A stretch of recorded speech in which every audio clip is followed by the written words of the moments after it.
આપણે વાત કરી લઈએ સોનાની, તો આ સપ્તાહે ફેડ દ્વારા વ્યાજ દરમાં કાપને લઈને નિર્ણય આવશે અને તેના પહેલાં સોનામાં ખરીદારી આવતા કોમિક્સ ઉપર ભાવ $4500 સ્તરને પાર પહોંચ્યા છે. અને જો આપણે સ્થાનિક બજારની વાત કરીએ તો સ્થાનિક બજારમાં પણ થોડી પોઝિટિવિટી 1,30,671ના સ્તરની આસપાસ કિંમતો જોવા મળી રહી છે. અહીં આગળ ઓછી એક્સચેન્જ ઇન્વેન્ટરી અને ETFમાં ખરીદારીનો સપોર્ટ સોનાની કિંમતોને મળી રહ્યો છે.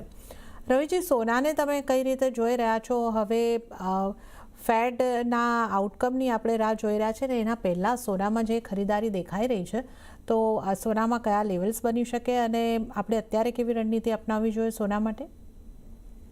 જ્યારે આગળના 2 થી 3 ટ્રેડિંગ સેશન છે થોડા વોલ્ટાઇલ રહેશે. આઈ થિંક ન્યૂઝ ઇવેન્ટ અને માર્કેટ થોડું વોલ્ટાઇલ રહી શકે છે.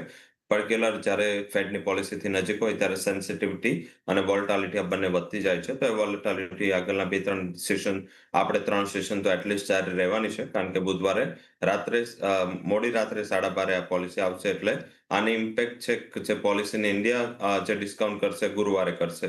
તો એ આધારિત એવું દેખાઈ રહ્યું છે કે 3 ઇન્ક્લુડિંગ આજનું ટ્રેડિંગ સેશન જોઈએ તો 3 ટ્રેડિંગ સેશન બાકી છે. હવે પોઝિટિવિટીનું રીઝન આપણે રાઇટલી પોઈન્ટ આઉટ કર્યું. આઈ થિંક ઇન્વેન્ટરીઝના ઇસ્યુ છે, સાથે જે સેકન્ડ ઇસ્યુ એ છે કે પર્ટિક્યુલર મીન્સ કે રૂપી છે ફર્ધર વીક થઈ રહ્યો છે, એનું પણ એક એડિશનલ સપોર્ટ મળી રહ્યો છે. ત્રીજું એ છે કે જે રશિયાના અને ચાઇનાના સેન્ટ્રલ બેંકના ડેટા એમને નવેમ્બરમાં બી મીન્સ કે સારું એવું એડિશન કર્યું છે. માર્કેટની એક્સપેક્ટેશન નહોતી કે કદાચ રશિયા અને ચાઇના આટલું એડિશન કરે. તો આઈ થિંક એ પણ એક રીઝન છે. સવારે નેગેટિવ હતું, 0.5% નેગેટિવિટી સાથે હતું. ગોલ્ડ, સિલ્વર 1% ઉપરની નેગેટિવિટી સાથે સવારે ટ્રેડ કરી રહ્યું હતું. હાલાકી સોમવારે ફર્સ્ટ સેશનમાં થોડા વોલ્યુમ ઓછા હોય છે, એટલે સેકન્ડ સેશનમાં થોડું માર્કેટ આને રિસ્પેક્ટ કરે છે. ગોલ્ડમાં ખરીદી કરીને ચાલુ છે 31,500. સ્ટોપ લોસ રાખી શકાય અરાઉન્ડ 31,120 અને ઉપરની બાજુ 1,31,300 સુધીના ટાર્ગેટ સોનું બતાવી શકે છે. ઓકે, તો સોનામાં ખરીદી કરીને તમે ચાલી શકો છો અને 1,30,120 સ્ટોપ લોસ તમારે રાખવાના રહેશે અને 1,31,300 સુધીના ટાર્ગેટ સોનાની અંદર જોવા મળી શકે છે. તો સોનામાં ખરીદી કરીને ચાલવાની સલાહ બની રહી છે. વાત જો હવે આપણે ચાંદીની કરી લઈએ તો ચાંદીમાં ઓલ ટાઈમ હાઈના સ્તરેથી મામૂલી દબાણ જોવા મળ્યું છે અને જ્યાં વૈશ્વિક બજારમાં ભાવ $58ની નીચે આવતા જોવા મળ્યા છે. સ્થાનિક બજારની જો આપણે વાત કરીએ તો સ્થાનિક બજારમાં પણ થોડા દબાણ સાથેનું કામકાજ, 0.5%નું દબાણ 1,82,430 ઉપર ચાંદીની કિંમતો આવતા આપણે જોઈ રહ્યા છે.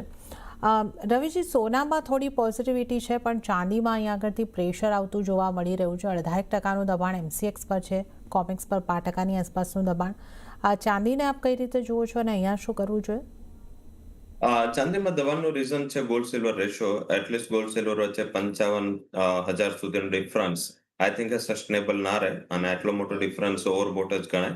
અને એના હિસાબે થોડું ડિફરન્શિએશન છે. ઓલ ઓવર અહીંયા ટ્રેન્ડ પોઝિટિવ છે. હાલાકી આજના ટ્રેડિંગ સેશન અને કાલના ટ્રેડિંગ સેશન, એટલીસ્ટ 2 ટ્રેડિંગ સેશનમાં આટલા મોટા ડેટા નથી. જે આવશે જોબ્સ જોબ ઓપનિંગના ડેટા આવશે, અને આઈ થિંક એ આવતીકાલે લેટ નાઇટ આવશે. પણ હાલાકી કાલે મીટિંગ ચાલુ થઈ ચૂકી હશે, પોલિસીનું ફ્રેમવર્ક બની ચૂક્યું હશે, એટલે કદાચ હવે કોઈ ઇકોનોમિક ડેટાની મેજર અસર નહીં પડે. જે શુક્રવારના ડેટા હતા એને જ રિસ્પેક્ટ લઈને માર્કેટ ચાલશે. ને સારી તેજી ડેટા બાદ સિલ્વરમાં આવી હતી. હાયર લેવલથી થોડી નફારૂપી વેચવાલી છે, પણ બાય ડિપ્સની સ્ટ્રેટેજી રાખવી જોઈએ. થોડો ટાઈમ પહેલા જ હમણાં 1,81,900-800 સુધીના ટ્રેડ હતા. આઈ થિંક એ લેવલ ફરીથી મળે છે. ખરીદી કરો 1,81,200 સ્ટોપ લોસ અને 1,83,000 સુધીનો ટાર્ગેટ સિલ્વર ઇન્ટ્રાડેમાં બતાવી શકે છે. ઓકે, તો અહીંયા આગળ ઘટાડે ખરીદી કરીને સિલ્વરમાં ચાંદીમાં ચાલવાની સલાહ બની રહી છે. 1,81,200નો સ્ટોપ લોસને તમે ધ્યાને રાખો અને ટાર્ગેટ જે છે તમને 1,83,000ના બનતા જોવા મળી શકે છે. તો ચાંદીમાં પણ ઘટાડે ખરીદી કરીને ચાલવાની સલાહ બની રહી છે. તો સોના ચાંદી